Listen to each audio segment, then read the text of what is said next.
Hi guys, I'm making this video to talk to people. Specifically, a lady recently emailed me from my Flouroquinolone toxicity support group and was asking me to give her some pointers on how to progress to getting better after fluoroquinolone toxicity. So, for those of you who don't know what fluoroquinolone toxicity is, fluoroquinolone toxicity is basically a toxicity that people get from taking fluoroquinolone antibiotics, which is a specific class of antibiotics that kill a lot of bacteria. It's a broad spectrum antibiotic like Cipro. You may have heard it called Levaquin, levofloxacin, ciprofloxacin.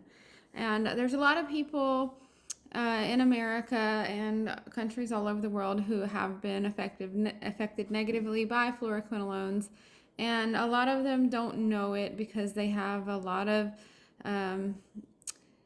non-specific symptoms, and they are also often misdiagnosed, or what I like to call symptom diagnose, which means like instead of telling you what's wrong with you, I'm identifying a symptom and then creating a name for it and calling it a diagnosis. Like, for instance, if I said headache was what's wrong with you?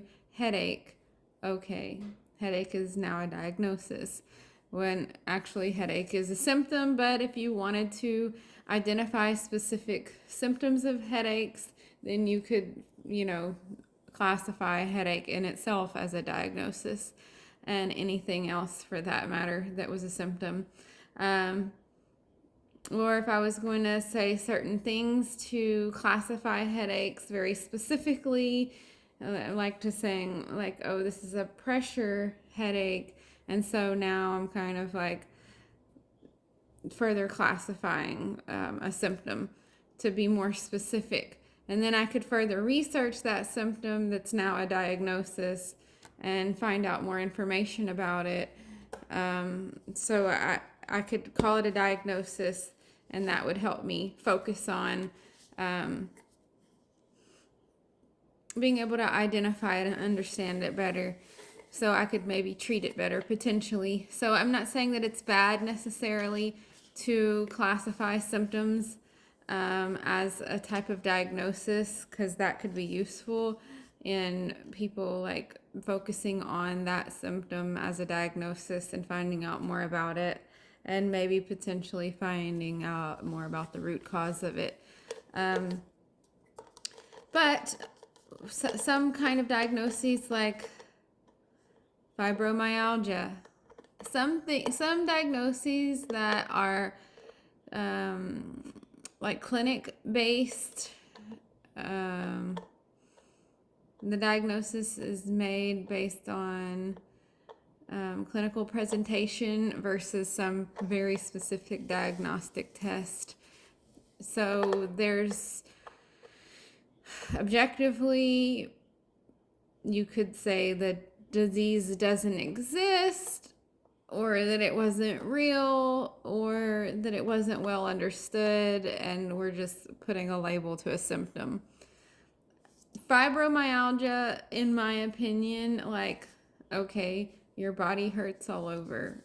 There's more to it than that, but definitely if I gave you fluoroquinolone toxicity and it damaged nerves all over your body and you were in severe pain and it even hurt for you to think about somebody touching you, I mean, you could easily be diagnosed with fibromyalgia, whether you feel like fibromyalgia is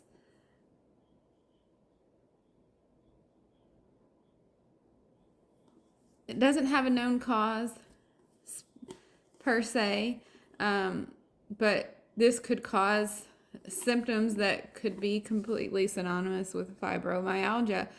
It doesn't mean that fibromyalgia doesn't exist. It just means that we are not saying, oh, you have fluoroquinolone toxicity because you hurt all over. We're going to say you have fibromyalgia. Or we might not say you have fluoroquinolone toxicity, but we might say, obviously, you're Achilles tendon ruptured spontaneously.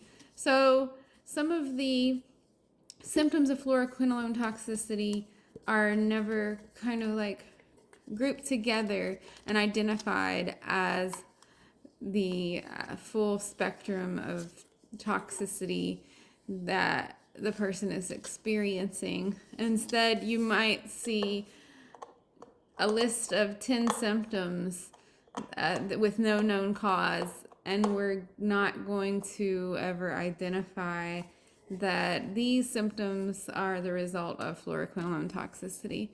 So a lot of people, millions of people all over the world have taken fluoroquinolones. Fluoroquinolones cause cumulative damage, so oftentimes people who have taken them for longer periods of time will notice symptoms. Some people that take them for the first time may have anaphylaxis, and depending on how the body responds to this very toxic medication. And some people, may take it a few times and rupture a tendon, or have, a full spectrum of issues related to fluoroquinolone toxicity. So some of the things that happened to me in 2018 when I developed fluoroquinolone toxicity was severe burning in some of my tendons and ligaments. So when I would be sitting down still, I would be fine, but when I'd go for a run, suddenly I would have this severe inflammation that was directly burning one of my nerves to the point where I couldn't even pick up my leg off the ground to take a step. So wherever I ended up, I was stuck in that place until somebody could come and get me.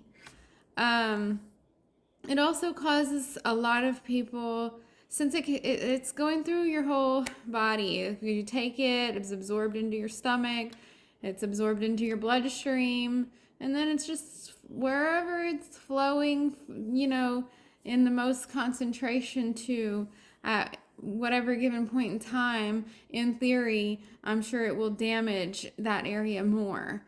And the reason that it is so toxic to the body is because the way that this antibiotic damages the bacteria is the same way it can damage the wall, or very similarly damage the wall of the mitochondria.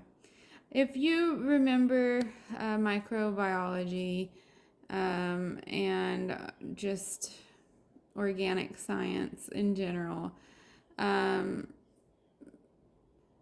you understand that bacteria have cell walls.